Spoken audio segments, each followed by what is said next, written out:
It all started with a note taped to my boat.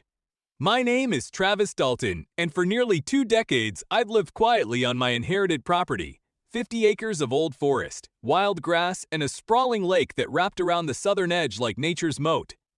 The lake had no name on modern maps, but to me, it was family. It had been in ours since the 1920s, passed down generation after generation. I grew up learning to fish from my grandfather's rickety dock, and every inch of shoreline had a memory carved into it. So when I saw a passive-aggressive note fluttering in the wind, secured by a magnet to the side of my pontoon boat, I knew trouble was brewing. The note read, in bold, capitalized letters, "This boat is in violation of HOA guidelines. Remove immediately." There was no signature. No address. Just the seal of the Cedar Ridge Homeowners Association stamped at the bottom like a threat. At first, I thought it was a mistake.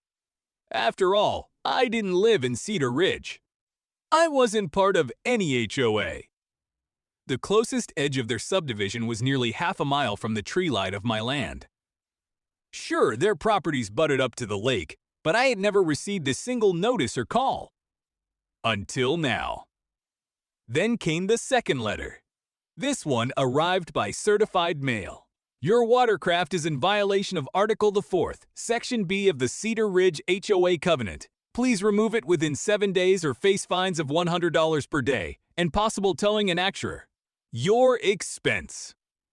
I laughed when I read it until I didn't. Because attached was a map. A boundary survey filed by the HOA claiming that the lake was part of the community recreational area, retroactively included in their subdivision expansion proposal from 5 years prior. In other words, they believed or pretended to believe that the lake, which sat on my private land for over 100 years, was theirs now. And they had big plans for it. Over the next few weeks, I watched in disbelief as their so-called fishing club rolled in like it owned the place.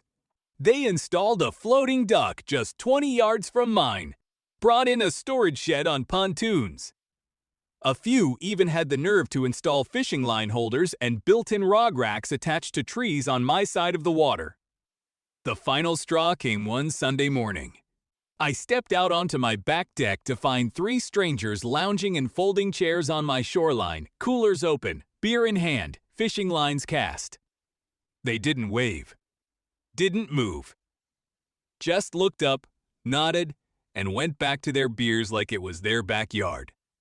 That's when I decided it was time to dig deep legally, historically, and strategically. What they didn't know was that I kept meticulous records. Decades of paperwork, maps, and surveyor logs, all tucked away in my grandfather's old office. I spent the next 2 nights combing through everything title deeds, aerial photos from the 50Es, water rights claims from the county. And there it was. A dusty, fragile parchment from 1937. A legal declaration, stamped and notarized, declaring the lake and its full perimeter a private reservoir maintained by the Dalton estate. Even more powerful? A 1982 filing reaffirmed ownership and included a state-registered water rights permit. My name, my land, my lake. I hired a real estate attorney and filed a cease and desist order with the county clerk's office the next day. But that was just the beginning. You see, if I wanted to get rid of the fishing club, I'd need to make it hurt where it counts. So I decided to flip the script. Instead of just kicking them out, I started preparing a plan to legally evict them. Because once I proved the HOA was trespassing, every structure they had added every dock, shed, and sign became unlawful encroachment. And in my state, that opened the door for a lawsuit with some teeth. I put up temporary fencing along the edge of my lake. I posted no trespassing in private property, no HOA access signs every 20 feet. I even mounted motion-activated cameras in the trees. The reaction was explosive. HOA President Linda Wexler came storming down the hill one afternoon, clipboard in hand, marching across my lawn like she was commanding an army. I watched from the porch, arms crossed, as she shouted something about common lake privileges. I didn't respond. I didn't need to. My attorney already had a file 2 inches thick, ready to go. 3 days later, we served the HOA a lawsuit for willful trespass, unlawful construction, attempted seizure of private property, and damages related to unauthorized usage of my land. The backlash was immediate. Cedar Ridge's next HOA meeting was pure chaos. Several members who had bought lakeside homes under the belief that the lake access was public were furious.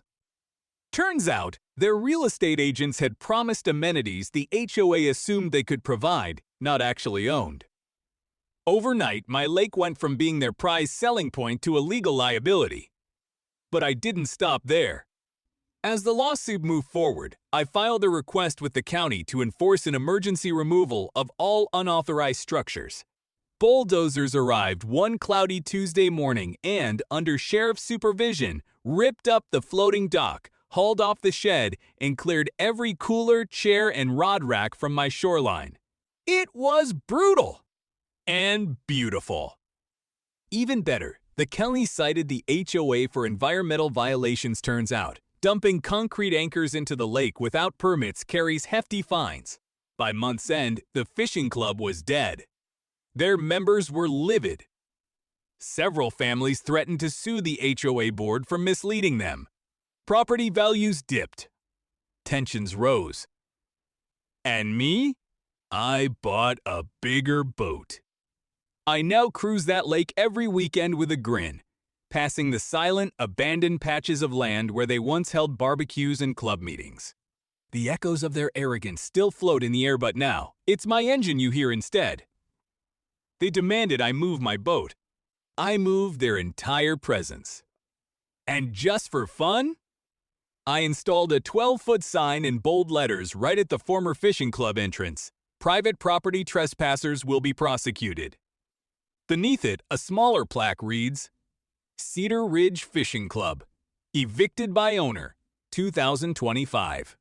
Funny how quickly the tide turns when you own the water.